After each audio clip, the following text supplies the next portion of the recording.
I went through the finish line probably about 15 minutes before the bomb went off. So I just got my medal when the explosion happened. And at that point, my initial reaction was it was probably a gas explosion. I mean, that's what you would think. And when I turned around and I could see the plume of smoke going up, and it didn't look good, but there was no panic or anything because people were still in shock. And as I say, when you go through finish a marathon, a lot of people are just physically relieved, and you're probably not mentally thinking very straight either. You're just trying to get to either your family reunion area or just get out of that actual area with your baggage.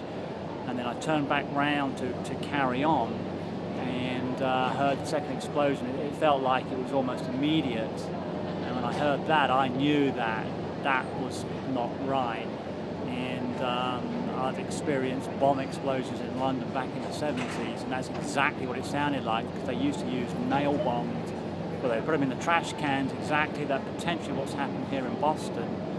And that's what it sounded like to me. So no panic though, we were just moving on out, going down through Boylston Street to Boston Common. And a lot of other people, I don't think, realised what was going on because they seemed to be oblivious and weren't even moving.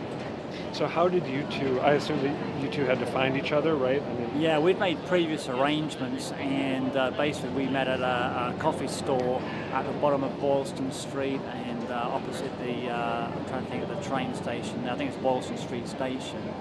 And when I met my wife, Janine, I said, "Did you hear the explosions?" And she said, "No, she didn't hear anything."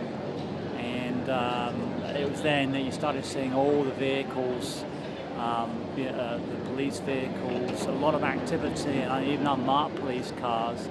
And then literally a few minutes later we were getting phone calls from people saying they'd heard it on the news that explosions had happened. And I just couldn't believe it. I mean, I still can't believe it today, that actually happened at an event. And as I said, it was just so close to home, and then you think all the ramifications if you had been a few minutes later and everything else. So we just could not believe it when we saw it on the news. What do you, it may be too much to ask for some sort of deep analysis of what this means or what the implications are one day later, but do you have any thoughts as you prepare to go home? And by the way, are you going home to London? No, we actually live in Atlanta. Oh, okay. So we actually reside here now. But for me personally, it's one of those, this is life, unfortunately, and you never know when something's going to happen, so it's not going to put me off from doing anything that I would normally do.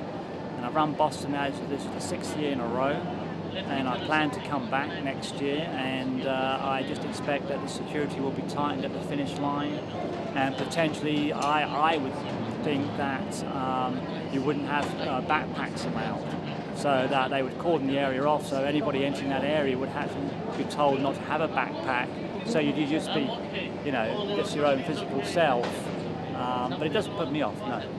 Can I ask you your name? Yeah, my name is Andy Shearer. How do you spell Shearer? Shearer. And do you live actually in the city of Atlanta or in? Just outside in a town called Mableton. M-A-P? M-A-B. Okay. Yeah, Mableton, yes.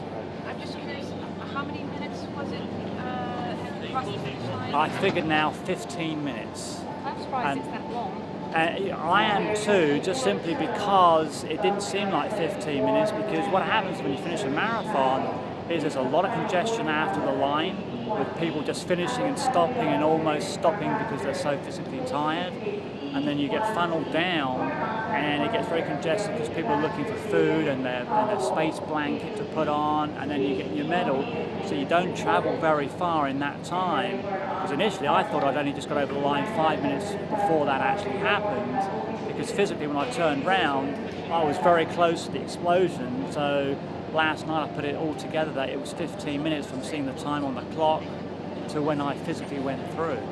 You mentioned, and then I really will stop asking questions because you have to go, but you mentioned experiencing some of this, I assume, the IRA bombings, right? Absolutely, yeah, back in the early 70s. So what counsel might you have for people who live here who have not experienced anything like that, as someone who lived through, and with the caveat being that we don't know who did it? Right. Any advice? Well, I mean, what happens is when you're in a situation where you are aware of potential bombings that happen, I wouldn't say regularly, but you are aware of it, the first part is always the shock factor in terms of, okay, a bomb's gone off, but after several bombs go off or you have a continual problem like we did in London, is that it's almost like a fact of life. You get used to it.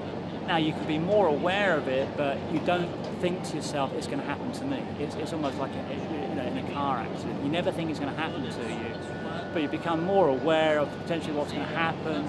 And especially in London, it was always around the Christmas time when there was extra shoppers, and you were aware of that, and of course heightened security.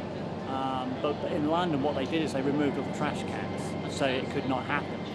And but for people living here who haven't experienced it before, it is a shock factor. And if it doesn't happen again, then people's memories, unfortunately, are very, very short, and they'll just go about their normal day and don't think it's going to happen again. But I would think next year, when you get to Boston, there's going to be a lot of people being more aware, especially if it is a backpack situation, which I'm still dubious it is a backpack. I mean, I'm thinking it's more somebody that potentially could have put it in, like we were discussing, it's like a brown paper bag that, if you're eating some food and you eat something, or you pretend to eat, you put it in in a brown paper bag, and you then put it in the trash can, nobody's going to think anything of it.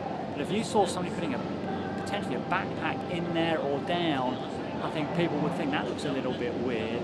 So again, we don't know actually what's happened, but I'm thinking it could be something more like that as opposed to a backpack, especially if these bombs are very small. When they were the small bombs they had for the IRA, they were only a few pounds, but they used to have them in pubs or drinking places, and they were small, but they used nails as opposed to, I think we're hearing like ball bearings, I think, right now.